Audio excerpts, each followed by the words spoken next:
अस्सलाम वालेकुम। मैं हूं जाबिर बेग। आप देख रहे हैं यूट्यूब चैनल बेग टीवी। गुज़श्ता दिनों नुमान एजाज साहब के एक प्रोग्राम के अंदर एक टीवी की एंकर और अदाकारा इफ़त उमर जो है वो आई।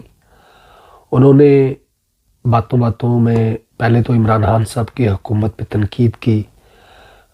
उन पे काफ़ी उन्होंने तनकीद का निशाना बनाया उनकी कारकर्दगी के हवाले से। उनका हक है, वो कह सकती हैं। और वहीं पे उनकी बातों से ये लगा कि वो पिछली हुकूमतों का जो किया धरा था वो उनको बिल्कुल भी एक्सेप्ट करने के लिए तैयार नहीं थी। ये सियासत है, ठीक है, आपको पसंद नापसंद सियासी लीडर जो लीडर उनमें होते हैं आपके। हालांकि ये सारी दुनिया को पता है कि जितना बुरा हाल शरीफ फैमिली ने, नवाज शरीफ की हुकूमत ने पिछले 2-3 अदवार में किया, और ख़ास तौर पे जो मोस्ट रिसेंट उनकी हुकूमत ख़त्म हुई उसमें वो जो इस मुल्क का सत्यानाश करके गए हैं उसके असरात कई सालों तक रहेंगे। ये ऑन रिकॉर्ड चीज़ें हैं, ये किसी पे कोई इल्ज़ाम नहीं है। और उससे पहले जो जरदारी साहब की हुकूमत थी, जो हाल उन्होंने किया था वो भी आवाम के सामने है, और वो जो आजकल सिंध के अंदर कर रहे हैं वो भी लोग देख रहे हैं, और वो भी तारीख का हिस्सा है। तो इमरान खान के हवाले से तो जो उन्होंने कहा वो उनकी एक अपनी ज़ाती राय है।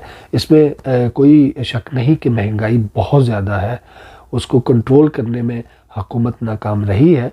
लेकिन ये सारा मलबा मौजूदा हुकूमत के ऊपर डाल देना और पिछली हुकूमतों को फरिश्ते मान लेना, ये भी सरासर ज़्यादती और गलत है। असल जो बात वो ये है कि जिसने मुझे ये बात करने पे मजबूर किया वो ये है कि इस प्रोग्राम के दौरान बातों बातों में जब कुछ किरदारों के हवाले से बात हुई, कुछ ड्रामों के हवाले से बात हुई, तो इफ़त जो है उन्होंने टर्की के ड्रामों को तनकीद का निशाना बनाया। जैसे कि अर्तुगरुल गाज़ी ड्रामा एक चला, उसने पूरी दुनिया को देखते ही देखते अपना गर्विदा कर लिया और अपनी लपेट में ले लिया, और एक नए करैक्टर से हमें मुतारफ़ करवाया गया जिसका कि हमें बिल्कुल भी पता नहीं था, जो कि हमारी तारीख़ का एक बहुत बड़ा हीरो, एक बहुत बड़ा नाम था। उसी तरह उन्होंने उस पर तनकीद की, और तनकीद करते करते वो इतनी दूर निकल गई, इतनी बाउंड्री उन्होंने क्रॉस कर ली कि हमारे एक मुसलमानों के एक हीरो सुल्तान सलाहुद्दीन अय्यूबी रहमतुल्लाह अलैह के बारे में भी उन्होंने एक बेहुदा किस्म की बात कर दी कि उनका हमारे साथ कोई ताल्लुक़ नहीं है, हमारे सब कॉन्टिनेंट के साथ उनका कुछ लेना देना नहीं है। तो इस पे मुझे बड़ा दुख हुआ और बड़ा गुस्सा भी आया, और मैंने कल ट्वीट में उसको शेयर भी किया, दोस्तों ने काफ़ी उसको रीट्वीट भी किया कि आप अपनी बाउंड्री के अंदर रहकर बात किया करें। आप देखें कि आप किस शख्सियत के बारे में बात कर रही हैं कि सुल्तान सलाहुद्दीन अय्यूबी जो है, आप सिर्फ़ टर्की के या मिस्र के या शाम के या दमिश्क के हीरो नहीं थे, वो आलमे इस्लाम के हीरो थे, वो मज़लूमों के हीरो थे। वो सिर्फ़ मुसलमानों के ही नहीं बल्कि जिन जिन के ऊपर भी, जिन जिन कौमों के ऊपर भी जुल्म ढाया जाता था वो उनके हीरो हैं, उनके लीडर हैं।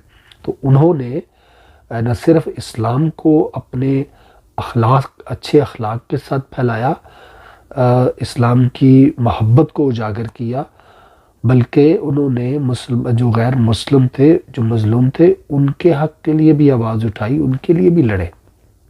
तो ये आपकी इत्तला के लिए अर्ज़ है। और इस तरह के जो और भी लंडे के जो दानिश्वर बैठे होते हैं, जो हमारे तारीख़ी हीरोज़ को क्रिटिसाइज़ करते हैं, कभी मोहम्मद बिन कासिम पे बोलते हैं, कभी टीपू सुल्तान पे बोलते हैं, कभी दीगर जो हमारे हीरोज़ गुजरे हैं उनके मुतल्लक बेहुदा किस्म की अपनी तारीख़ लेके आ जाते हैं कि उन्होंने इस्लाम के लिए क्या किया या दीन के लिए क्या किया। तो उनके इत्तला के लिए अर्ज़ है कि जब आप किसी ऐसे बड़े नाम के साथ उन हवाले से बात करने लगते हैं तो पहले आप अपने गिरबानों में देख लिया करें कि आपकी अपनी ज़ात जो है वो क्या फ़ायदा दे रही है, उसने दुनिया के लिए, इंसानियत के लिए क्या काम किया है। आपने मज़हब के लिए, मज़हब की तरवीज़ के लिए आपने क्या काम किया है। आप सिवाय गंद फैलाने के कुछ नहीं कर रहे।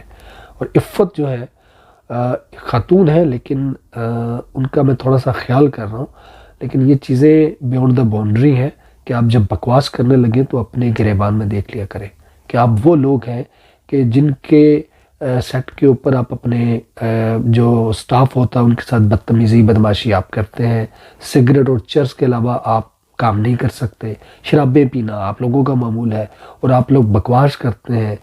جو عالم اسلام کے بڑے بڑے نامور جو لوگ گزرے ہوتے ہیں ان پہ آپ بکواس کرنے شروع کر دیتے ہیں۔ تو صلاح الدین ایوبی کا نام آج بھی تاریخ میں اچھے الفاظ میں اچھے کرداروں کے ساتھ لیا جاتا ہے۔ غیر مسلم جو ہے وہ ان کے اچھے اخلاق کے معترف ہیں۔ یورپ جو ہے وہ آج بھی ان کی دہشت اور ان کے نام سے کانپتا ہے۔ آپ نے جنگ لڑی، آپ نے بیت المقدس کو فتح کیا، تو کیا یہ چیزیں اسلام کا اور مسلمانوں کا یہ مارکہ نہیں ہے، یہ ان کی فتح نہیں ہے؟ تو اس لیے اس طرح کے اور بھی جو دیگر جو دانشور ہیں جو آج کل کے جو قوم کو خراب کر رہے ہیں، جو اس طرح کی واہیات قسم کی آ کے دانشوری جھاڑتے ہیں، ان سے بھی گزارش ہے کہ اپنی حد میں رہیں، ورنہ نوجوانوں میں سارے ہی بے وقوف اور پاگل نہیں ہیں کہ جو آپ کی بکواسیات کو سنتے رہیں گے اور اپنے ہیروز کی اس طرح انسلٹ برداشت کریں گے۔ اپنے گردنوا کا خیال رکھیے گا۔ اللہ حافظ۔